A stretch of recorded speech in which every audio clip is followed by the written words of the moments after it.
Hello students, welcome back to SQL mathematics. Students, हम पढ़ रहे हैं सिंगुलरिटीज। आज इसमें हम पढ़ेंगे पोल, इसकी डेफिनेशन प्लस इस पे बेस कुछ एग्जांपल करेंगे। तो मैं आपको पिछला थोड़ा सा लेक्चर रिकॉल करवा देती हूँ। तो देखिए स्टूडेंट्स, हम पढ़ रहे हैं सिंगुलरिटी। ओके, सिंगुलरिटी को दो भागों में बांटा गया है, isolated singularity and non isolated singularity. ठीक है, अभी जो हमारा पिछला लेक्चर हुआ था उसमें हमने रिमूवेबल सिंगुलरिटी क्या होती है प्लस उस पे बेस एग्जांपल किए थे। ठीक है, अब हम पढ़ रहे हैं पोल। आज हम इस पे बेस एग्जांपल प्लस डेफिनेशन पढ़ेंगे। उसके बाद हम पढ़ेंगे एसेंशियल सिंगुलरिटी। मैं ये कहना चाहती हूँ कि आइसोलेटेड सिंगुलरिटी तीन प्रकार की होती है, रिमूवेबल, पोल एंड एसेंशियल। ठीक है, आज इसमें हम पढ़ रहे हैं पोल। सो स्टूडेंट्स, पिछले लेक्चर में मैंने आपको लॉरेंस थ्योरम करवाई थी। ठीक है, इसका जो भी स्टेटमेंट है आप देख लेना वापस। ठीक है, मैंने कैसे करवाई थी। यहाँ पर देखिए लॉरेंस थ्योरम का स्टेटमेंट ये है, इसे हम लॉरेंस एक्सपेंशन भी बोलते हैं, जिसमें ये जो पार्ट होता है उसे हम क्या बोलते हैं, प्रिंसिपल पार्ट। ये वाला जो पार्ट है ना, उससे हम बोलते हैं principal part of Laurent expansion. यहाँ पर देखिए स्टूडेंट, z माइनस ए की पावर आ रही है -1, यानी कि यहाँ पर z माइनस ए की पावर है नेगेटिव में। ठीक है, तो इस प्रकार के पार्ट को हम बोलते हैं principal part of Laurent expansion. चलिए चलते हैं पोल की ओर। सो स्टूडेंट्स, सबसे पहले देखिए पोल की definition. If there are finite number of terms, note this point, if there are finite number of terms से m, मतलब कोई भी टर्म मान सकते हैं, 1 2 3 4 5 6, यहाँ पर उसको m नाम दिया गया। ठीक है, in the principal part of Laurent expansion, यानी कि जो लॉरेंस एक्सपेंशन है उसमें जो प्रिंसिपल पार्ट है उसमें यदि हमारे पास फाइनाइट नंबर ऑफ टर्म्स आ रही है eight z equals to a, then this singularity is called a pole of order m। यानी कि स्टूडेंट्स, जो लॉरेंस एक्सपेंशन है उसके प्रिंसिपल पार्ट में यदि हमारे पास फाइनाइट नंबर ऑफ टर्म्स आ रही है eight z equals to a, then इस प्रकार की सिंगुलरिटी हमारे पास क्या होती है, पोल ऑफ ऑर्डर m। जितनी टर्म्स आएगी उतने ही ऑर्डर का हमारे पास क्या होगा, पोल होगा। तो ये फर्स्ट डेफिनेशन है हमारे पास। सेकंड डेफिनेशन देख लीजिए। तो देखिए students, next definition, if there exist a positive integer m such that limit z tends to a z minus a to the power m fz is equal to lambda. Lambda यानी कि कोई भी value आ रही है limit z tends to a लगाने पर, और यहाँ पर the point z equals to a, यहाँ पर लिमिट लगा रहे हैं ना, z इक्वल्स टू a, यही तो हो रहा है। Then the point z equals to a is called the pole of order m। यहाँ पर देखिए z माइनस ए का जितना भी ऑर्डर होगा, ठीक है, मान लो 2 हो सकता है, 3 हो सकता है, 4 हो सकता है, 5 हो सकता है, तो यदि हम ये डेफिनेशन लगाएंगे, ठीक है, और यहाँ पर हमारे पास कुछ वैल्यू मिल गई, तो वो हमारे पास क्या होगा, पोल होगा इस डेफिनेशन को लगाने के बाद। ठीक है, यदि हमारे पास वैल्यू आ गई, कुछ वैल्यू आ सकती है 1 2 3 4 5 जो भी आ गई, ठीक है, कुछ वैल्यू आ रही है, तो यहाँ पर m की जगह 2 हो सकता है, 3 हो सकता है, 4 हो सकता है, 5 हो सकता है। ठीक है, तो देखिए स्टूडेंट्स, यहाँ पर z माइनस 1 की पावर जितनी भी हो सकती है, 2 हो सकती है, 3 हो सकती है, 4 हो सकती है, 5 हो सकती है, 6 हो सकती है, एंड सो ऑन, कितनी भी हो सकती है। तो जितनी भी यहाँ पर पावर होगी उतनी ही ऑर्डर का हमारे पास पोल होगा। ठीक है, तो आप इस प्रकार लिख सकते हैं, जैसे z minus a to the power 2, तो आप इस प्रकार लिख सकते हैं z equals to a is pole of order 2।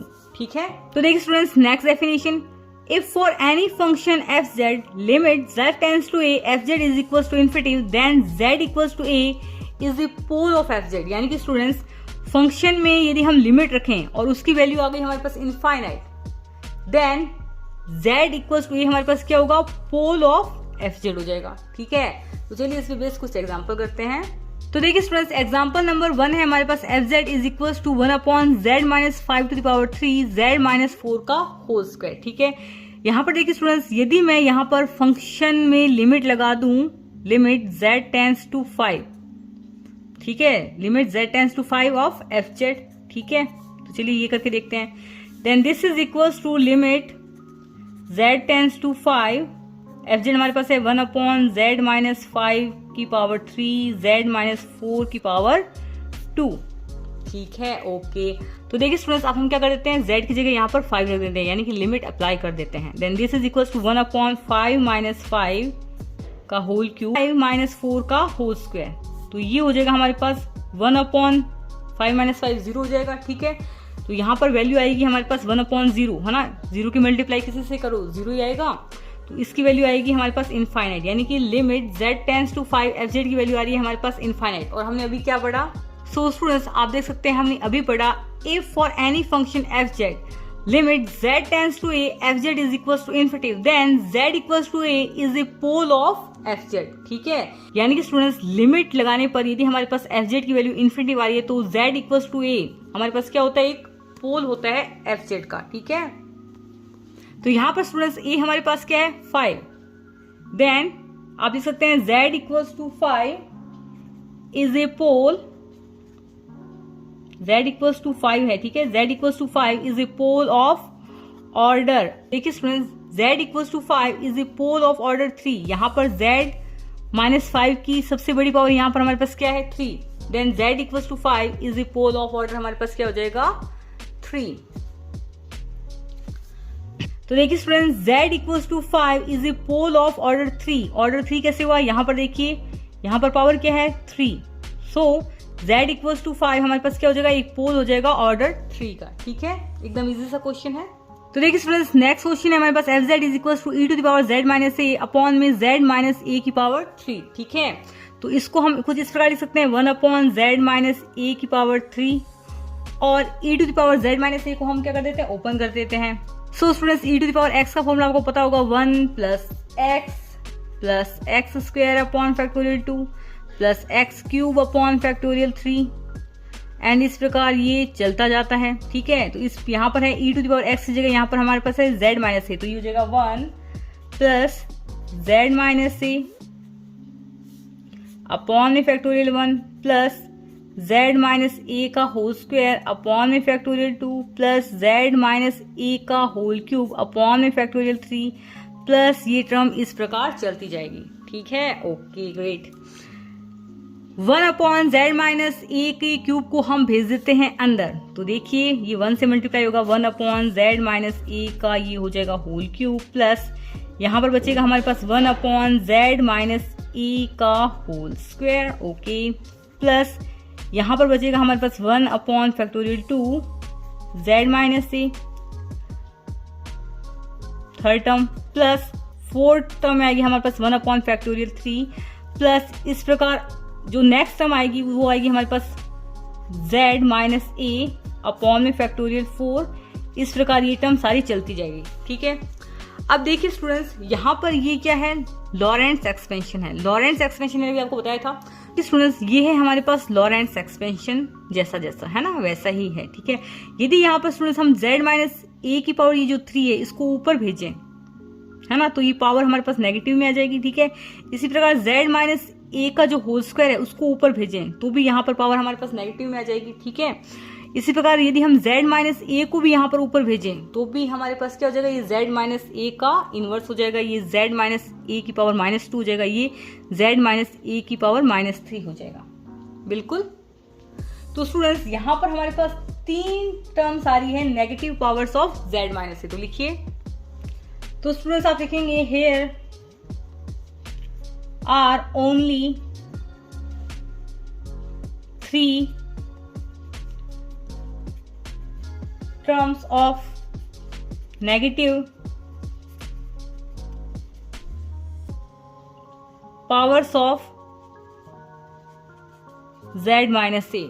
ठीक है, तो देखिए स्टूडेंट्स एग्जाम में आप इस प्रकार लिखेंगे there are only a finite number of terms. कितनी टर्म्स है, 3 टर्म्स है। ठीक है, there are only a finite number of terms in the principal part of the function. ठीक है, तो एक ये वाली टर्म, एक ये वाली टर्म और ये एक ये वाली टर्म। ठीक है, 3 टर्म्स है हमारे पास negative powers of z minus a। ठीक है, hence the function has a pole of order 3। यहाँ पर देखिए कितनी टर्म्स है हमारे पास में, 1 2 3, तो जितनी टर्म्स होगी हमारे पास नेगेटिव पावर में उतने ही ऑर्डर का हमारे पास होगा पोल। ठीक है, तो देखिए स्टूडेंट्स ये स्टेटमेंट आप लिख लीजिए, in general if there are n terms in the principal part of Laurent expansion then the pole is of order n। यानी कि यदि हमारे पास लॉरेंट्ज एक्सपेंशन के प्रिंसिपल पार्ट में यदि n टर्म्स हुई तो हमारे पास पोल का ऑर्डर भी क्या होगा, जितनी टर्म्स, यानी कि 3 टर्म्स हुई तो 3 ऑर्डर का पोल हो गया, 4 टर्म्स हुई तो 4 ऑर्डर का पोल हो गया, 5 टर्म्स हुई तो 5 ऑर्डर का पोल हो गया। ठीक है, तो चलिए एक एग्जांपल और लेते हैं। तो देखिए स्टूडेंट्स नेक्स्ट एग्जांपल है हमारे पास fz is equal to sine z minus a upon z minus a to the power 4। यहाँ पर स्टूडेंट्स मैंने भी आपको फॉर्मूला लिखवाया था, limit z tends to a z minus a to the power m f z is equal to lambda, यानी कि ये लैम्डा मतलब कुछ वैल्यू आ जाती है ये फॉर्मूला लगाने पर, तो वो हमारे पास क्या हो जाता है, z इक्वल टू a हमारे पास हो जाता है पोल, और उसका ऑर्डर क्या होता है, जो यहाँ पर ये ऑर्डर होता है m की जगह 1 हो सकता है, 2 हो सकता है, 3 हो सकता है, 4 हो सकता है, जितना भी ऑर्डर है उतने ऑर्डर का ये हमारे पास हो जाता है पोल। ठीक है, तो यहाँ पर देखिए स्टूडेंट्स इस फॉर्मूले का यूज कर रहे हैं हम, तो यहाँ पर लगा रहे हैं हम limit z tends to a। ठीक है, फिर आता है हमारे पास z माइनस a, तो यहाँ पर हम z minus a to the power 3 ले रहे हैं, z minus a to the power 3 लेंगे तभी हमारे पास क्या आएगा, फाइनाइट वैल्यू आएगी। तो देखिए यहाँ पर हम ले रहे हैं z minus a to the power 3, यहाँ पर मैं इसको कुछ इस प्रकार लिख रही हूँ, फिर हमारे पास होता है fz। ठीक है, यहाँ पर fz होता है तो मैं डायरेक्ट fz की वैल्यू लिख रही हूँ। ठीक है, तो ये हो गया मल्टीप्लाई में 1 upon z minus a to the power 4। ठीक है, मल्टीप्लाई में साइन z माइनस a को मैं ओपन कर देती हूँ, ये होता है हमारे पास में z माइनस a माइनस में z माइनस a का whole cube upon factorial 3 plus z minus a to the power 5 upon factorial 5, फिर नेगेटिव करके ये इस प्रकार ये टर्म चलती जाएगी। ठीक है, यहाँ पर देखिए z minus a to the power 3 है, यहाँ z minus a to the power 4 है। ठीक है, तो यहाँ पर बचेगा नीचे z माइनस a, तो ये हो जाएगा हमारे पास limit z tends to a 1 upon, इसको आप सही कर लीजिएगा, z माइनस a। ठीक है, ब्रैकेट में आपके पास में क्या बचेगा, देखिए z माइनस a माइनस में z माइनस a का whole cube upon factorial 3 plus z minus a की पावर 5 अपॉन फैक्टोरियल 5, नेगेटिव करके ये टर्म इस प्रकार चलती जाएगी। z माइनस a को आप अंदर भेज दीजिए, बिल्कुल इजी है। तो ये हो जाएगा हमारे पास limit z tends to a, यहाँ पर बचेगा हमारे पास 1 माइनस में z माइनस a का होल स्क्वायर अपॉन में factorial 3 plus z minus a to the power 4 upon में फैक्टोरियल 5, नेगेटिव करके ये टर्म इस प्रकार चलती जाएगी। ठीक है, यहाँ पर स्टूडेंट्स जब हम limit z tends to a रखेंगे तो यहाँ पर देखिए ये वैल्यू 0 हो जाएगी, ये वैल्यू 0 हो जाएगी, और जो भी हमारे पास आगे सारी वैल्यू हो जाएगी वो सारी की सारी 0 हो जाएगी। बचेगा हमारे पास में क्या, दिस इज इक्वल टू लगा लेना यहाँ पर, दिस इज इक्वल टू 1, यानी कि हमारे पास फाइनाइट वैल्यू आ रही है, फाइनाइट वैल्यू आ रही है, then z is equal to a हमारे पास क्या हो जाएगा, पोल ऑफ ऑर्डर 3। ठीक है, तो आप लिखेंगे therefore z equals to a is a pole of order 3। So आप इसे नोट कर लीजिएगा, एग्जाम में इस प्रकार के क्वेश्चन पूछ लेते हैं और पोल की डेफिनेशन भी पूछ लेते हैं। ठीक है, ये हमारा कॉम्प्लेक्स एनालिसिस चल रहा है जिसमें मैं आपको सिंगुलरिटी पढ़ा रही हूँ, काफी इजी सा चैप्टर है। तो आई होप आपको ये वीडियो पसंद आएगा, यदि वीडियो पसंद आए तो लाइक जरूर करें, कमेंट जरूर करें, आपके कमेंट से हमें मोटिवेशन मिलता है नेक्स्ट वीडियो बनाने के लिए, सो कमेंट जरूर करें। Thank you.